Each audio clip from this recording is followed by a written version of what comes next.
Hi, Misha here, and throughout the year, been kind of going over some old and new FN FAL variants, and one that folks keep asking about is the Brazilian Imbel. And I've said, well, I don't own one, so I can't really cover it. And then this came in the store. This is already sold. In fact, the new owner wanted me to test fire it and bring it out. I thought, well, I'll go ahead and do an Imbel video before doing that for him then. And I want to explain why I don't own one, why Imbels don't super interest me, and explain why this is a me problem, not an Imbel problem.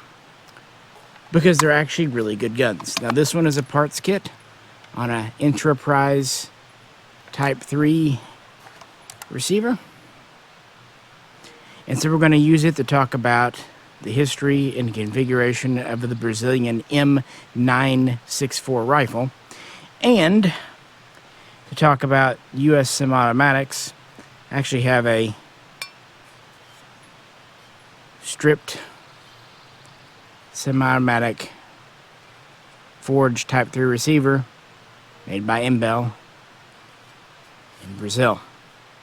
And it's actually because of these receivers, which are really among the best in the country, that's kind of muddied the waters when it comes to authentic, true Imbels. So we'll talk about it. Why not? And as always, if you could, like, share, subscribe. I'd love to hear if you own an Imbel, kit build, import, what have you. And if you'd like to help support us, check out Patreon. With that, let's dive in and go back to the 1950s. In that decade, Brazil was looking to adopt its next military small arm. And it would definitely flirt with the FN-49, and it even did a very interesting take on, of all things, the German Gewehr 43, the K-43. Yeah, that one. In fact, in the past, I have done a video on that gun. Very creative thing there, but it didn't stick. So they do testing and trials between 54 and 58, and then they get serious about the FAL, and they get some from Belgium, and they undergo testing beginning in 58, hardcore, and then they adopt it in 1964, hence the model name of M964. And the first ones are just straight up imports from Belgium. Then the next ones are assembled in Brazil from Belgian parts. And then finally, by the 1970s, production is up and running at the government-owned military arsenal of Imbel. Essentially, Imbel's an acronym for the Brazilian state military weapons. Yeah. And it itself is based on older arsenals that go way back for decades, but is the modern form we know and love by the 1970s, with licensed production set up in-house from FN in Belgium, and they would make everything. In fact, they would even supply some of their guns to other nations like Chile. Yeah, they were kind of the South American FAL maker alongside FMAP in Argentina. Again, this one's on an Enterprise receiver, but it is proper Type 3. And what else can I say about it? Well, Imbel built about 250,000 of these, 250,000 give or take. Most were of this version here. Fixed shoulder stock, standard 21-inch barrel. It would be chrome lined. There would be a paratrooper version known as the M964A1, at least that's what Wikipedia says, so sure, why not? And it would predominantly be the same 21-inch barrel, although they did do an 18-inch barrel version purportedly. Now, when it comes to the heavy Some sources say they did a heavy called the FAP. Argentina definitely did. Brazil, I don't know. Again, the water kind of got muddied in America because of semi-automatics. We'll get there. Either way, may or may not have done a heavy barrel version. Definitely did a paratrooper. Definitely did what we think of as a Congo 18-inch barrel length, even if in small numbers. And they always did a select fire version.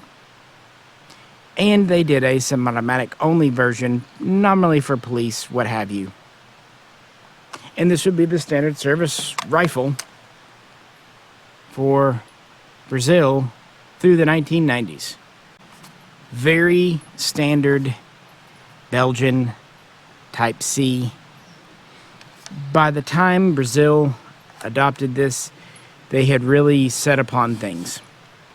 It has the combination muzzle device with the notch for the Type C socket pokey thing.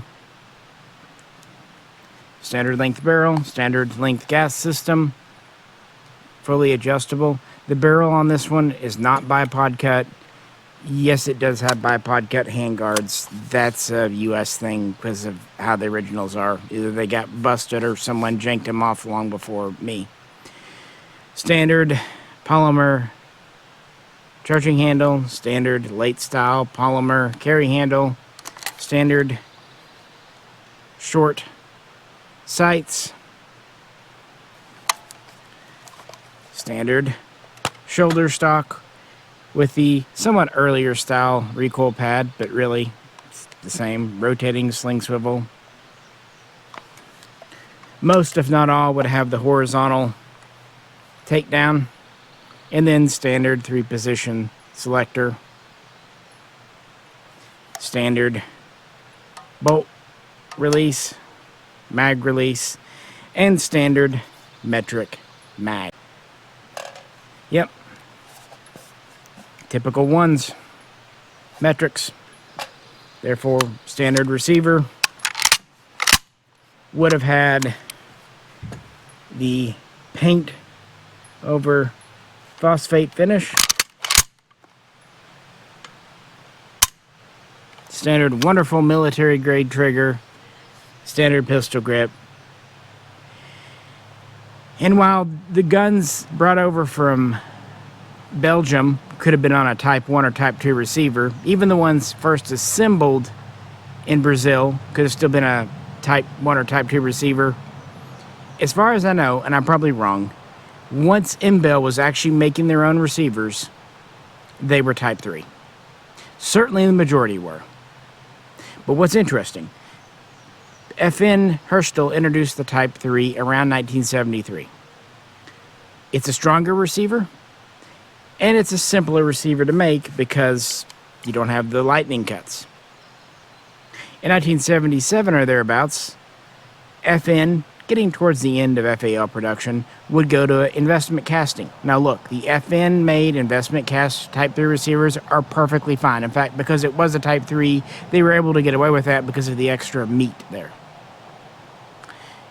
But, like Argentina, Imbel and Brazil, while they did go to the Type 3 receiver, they kept forging it. As far as I know, this would go on to the very end. So in a lot of ways, the Imbel receiver is the strongest standard production FAL receiver, right alongside the early Belgian Type 3 forged and the Argentine. So why do I not think much of it? Well, I do, but just not for me. If you're wanting just a standard, late style FAL, and you cannot afford or don't want to afford a Belgian 50-00, which this is almost identical to in every way, a Brazilian gun has always been a good alternative. But there's nothing unique about this. That's okay. If you're just wanting a standard gun, a good representative FAL, you probably just want a basic metric pattern with nothing unique. However, if you start collecting, you kind of, well, you just kind of start overlooking these inadvertently, because almost everyone else has something. The South African R1s have their grenade sights. The Israelis have a very unique look. The STG 58s were just in gorgeous condition, and they were unique with the Stoll flash adder. Even the Argentine guns that I personally like, they have the tall sights. Plus, they were used in the Falklands War. Not saying that the Brazilians weren't used in various little bush wars and conflicts. Absolutely were. But when I started thinking about the various FALs, it just kind of fell through. The kits were available. They were among the cheapest. A lot of the times, the paint finish would have quite a bit of wear. But the metal, and even the bores, were usually pretty good. Furniture, little dinged up, like this rubber is a little chewed up. But just, honest use, cleaning, what have you. They could easily be restored. They were about as straightforward as an FAL build could be. Cool. So I think if you want a basic FAL and you don't want anything pre-banny and special, this is a great option for you.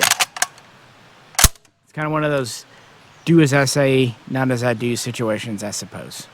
But yeah, the military service, they started making them by the 1970s in-house. They made hundreds of thousands. The earliest kind of murmurings to replace them were with the MD1 prototype in 1983. That would lead directly to the MD2 Felder and MD3 fixed stock, which were 5.56 NATO, based on the FAL, but they went to a rotating style bolt in an altered gas system, and they did that so they could have a machined alloy receiver versus, the getting expensive solid machined ordnance grade steel. And those would go into service, allowing these to get phased out over the next decades, and that's how we get them here. Cool.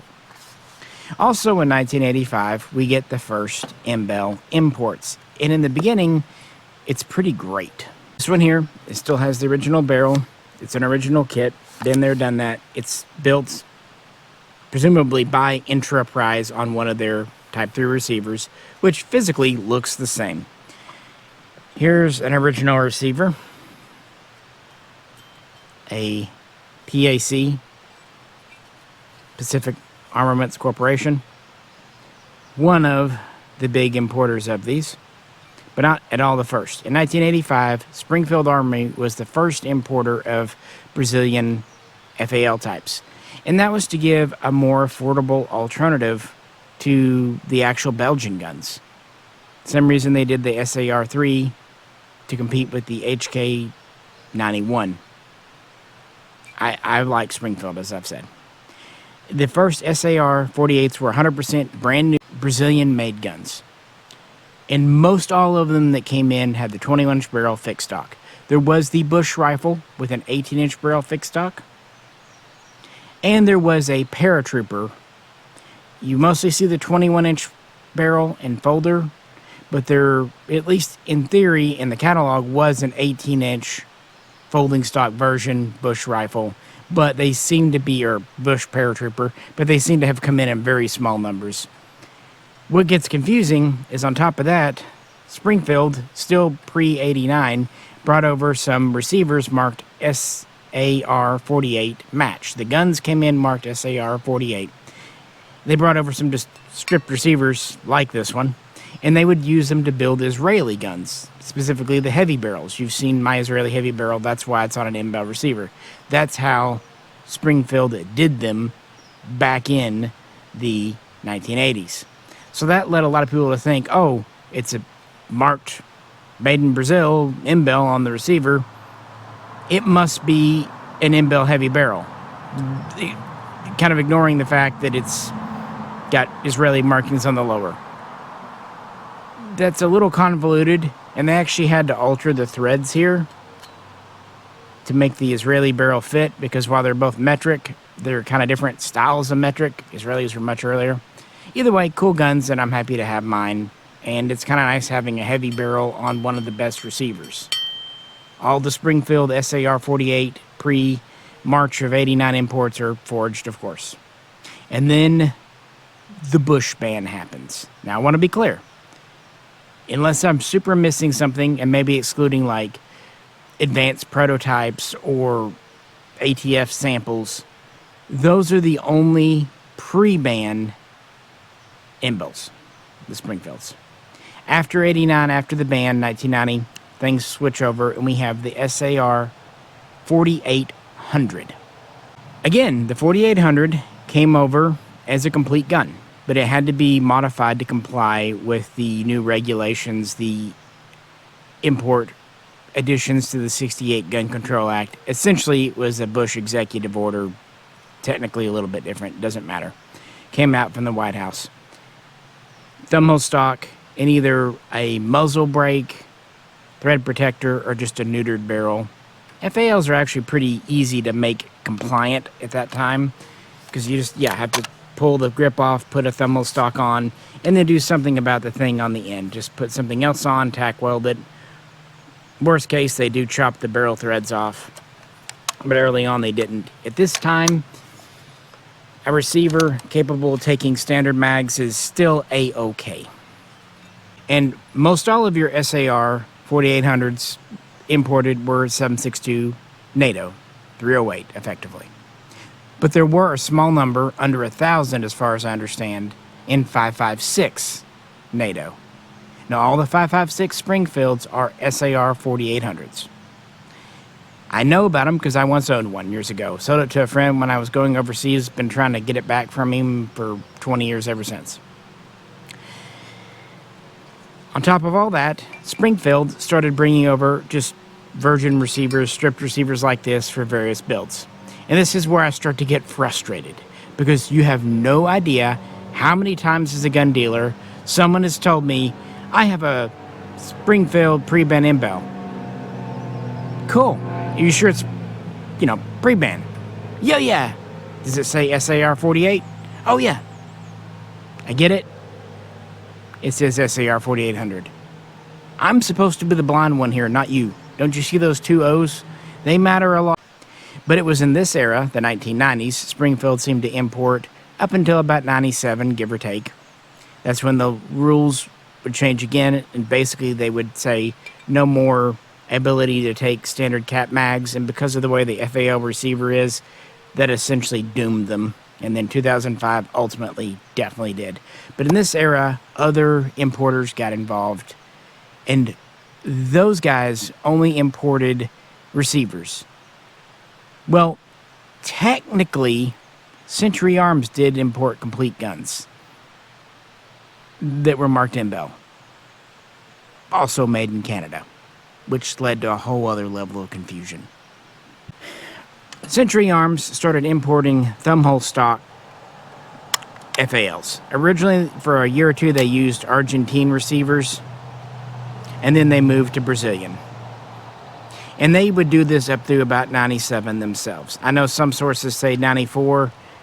97 seems to be the date that's backed up by both the changing in the law and what Century Arms has reluctantly told us. But these weren't Brazilian kits or new guns. They didn't even really come out of Brazil except for the receiver. What they did, they purchased and imported Brazilian receivers. They got them up to their facility in Canada, and they assembled them mixed together with Australian, sometimes British, L1A1 parts kits, used kits. And because of the rules, especially, post 94 and all that, they had a neutered barrel, chopped the threads off, and a thumbhole stock. But everything else, you had an Aussie barrel, lower, pretty well straightforward. Now, some of these would have metric magwells, some would have inch, some would be kind of a half converted receiver, some were just straight metric. It's a whole thing. Century did several different things. So not only do we have the confusion about being Brazilian, now I started hearing guys say, I've got a Canadian FAL. Oh, really? You've got a C1A1? Yeah. Are you sure? Yeah, it says made in Canada right there on it. And then, of course, you try to describe it to them, and it sounds like a C1A1, over the phone. Of course, it's an Australian L1A1, similar inch pattern, but different.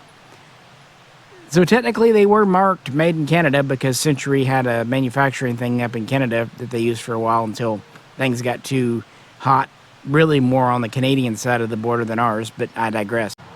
So those are the Centuries. Also, Century just had regular Virgin receivers, like this one, and they would use them to make builds here, especially after 1997, where you could still bring over receivers like this, but not guns with double stack magwells. So now you have an era, and this is usually considered the 922R era. And the first one I saw, they used it to build an STG-58 kit, but there were R1 kits, more L1A1s, whatever. Hey, you know what? It was good, even though it's a Type 3 and it often looked like it was the wrong receiver. I have a personal pet peeve about using Type 3 receivers on guns that were clearly meant for Type 1 or Type 2. I get over it. It's a lot better than the Hess they used. But eventually they would switch over to using US receivers, and Century would kind of stop using the Imbels. But they were far from the only other importer besides Springfield. Next up, we have this guy here, PAC. Probably one of the biggest just straight receiver importers. They brought these over for a good long while and sold them for a good long while. Not much to say. There's the gear logo and non-gear logo. A few different prefixes to the serial. There you go. Another later importer that probably brought them over concurrently, at least for a time, with PAC was Pars International. They're probably the last company to bring these in, but they definitely sold them for quite a bit longer. They weren't in a hurry to get rid of their stock. So you'll see Pars. Now, there will be others, like, again, this is on an Enterprise. Enterprise definitely used Imbel receivers to build up guns, even putting the Enterprise marking on them. As far as I know, probably am wrong, Enterprise was not the original importer of the receiver. They just took a PAC, a Century, a Springfield, a whatever, and built on it. That's absolutely fine. They put their name on it because they did the work. Cool. If Enterprise was the primary importer, if they filed all the paperwork and brought them directly over from Brazil, please let me know. I did a little quick look and didn't see anything, but I, again, could very well be wrong because, people could just bring these over from Brazil. Basically, in the mid and late 90s, you could bring over receivers as replacement parts. So that's how they got them in. Unfortunately, that basic loophole was closed by 2005, about the same time they did the barrel ban. But effectively, probably because Imbel was no longer making full receivers, it seems like the last receivers were imported. Keep in mind, receiver is a firearm. Around 2002-ish, 1, 3, I don't know. They're not dated. Also, I want to point out, too, just another kind of pet peeve.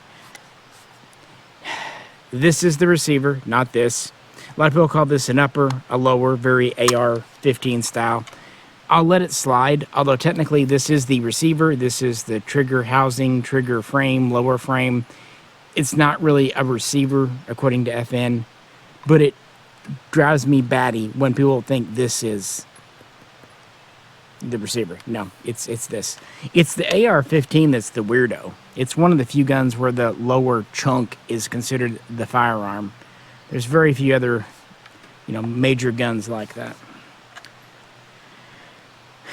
But as you can tell, with so many just bare receivers brought in, it kind of bastardized the Imbel receiver. These were relatively cheap. They were actually cheaper than the early LMT DSAs.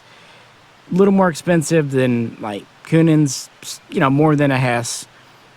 Great quality, but they were all Type 3. Now, some people have taken them and machined them down to Type 2, Type 1, even inch pattern. That's great, but they all came in as Type 3. So for a certain type of gun, it looks right. It seems right. And you probably don't care. This is me being picky. But you just saw so many Imbel builds of such markedly different quality that it got to be almost a knee-jerk reaction. You'd look at a good receiver with a crap build and just roll your eyes like, oh, if that receiver were on something else. But eventually, yeah, the Brazilian receivers would dry up. And over the last several years, especially the gear logo, but even the non-gear logos have really taken off. And along with the kits. This is a complete build, but I've had some Brazilian kits recently that have gone, well, a lot more money than what they used to be. But that's just the nature of things, especially ones with barrels. And luckily, most of the Brazilian kits came in before the 2005 barrel ban, or reinterpretation if you prefer, that kind of got rid of that too.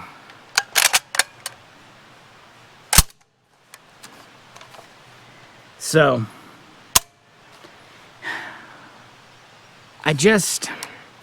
some years ago, I ended up kind of going down the Argentine FMAP path. That's kind of my personal interest. I could have easily maybe gone down this, but I didn't. I've noticed, whereas both the Argentine and Brazilian guns were really good values compared to the Belgians, lately people are almost paying as much for those as they are Belgian, and at that point, I'm less interested. You know, it's just like, these were cool because they were a great deal. They were great quality, but they were a great deal. You're losing that great dealness. But, you know, your money, your mileage may vary. I can't tell you what to do. Wouldn't want to. So in conclusion, just to be clear, only pre-ban SAR 48 rifles in 7.62. There are also pre-ban SAR 48 match receivers used for those Israelis, maybe a few others. All your SAR 4800s post-ban, no arguments about it. All your 5.56 Springfield FAL Brazilians post-ban, no arguments about it. Your PARs, your Century, your PAC, all post-89. Some may be pre-94, although that's becoming less and less relevant. And frankly, from beginning to end, from the very first Springfields to the last PARs and what have you, the quality of the receivers didn't change. But you know what is kind of funny to me, for as many Imbel receivers in this country, there are comparatively few actual Brazilian rifle imports. And as far as, again, I know, Springfield was the only full rifle importer, post-ban or pre-ban. I kind of only jokingly said Century did. It was more on a technicality than anything else. But no. If you like them, don't blame you. There's a lot to recommend them, especially if you just want like one solid FAL. But once you kind of get into collecting, these just fall to the wayside because they look so very similar to your other just kind of standard guns. And for a long time, they were just kind of available and gettable, either as complete guns, parts kits on receivers, or just receivers. So that's my thought on it. Did an Imbel FAL video while I could for you. Again, excellent quality receivers. Are they any better than the Argentine? No. Are they any better than the FN? Nah, not really. You can argue forge versus cast for the late FNs, but what made them so cool was you got a great quality receiver for such a good bargain price back in the day. With that said, I'd love to hear what you think and how I'm wrong. But either way, please do like, share, and subscribe. And please help us out on Patreon. And with that, I'm going to get this rifle bubble wrapped up and out to its new owner. This is Misha. Catch you very soon. Next time.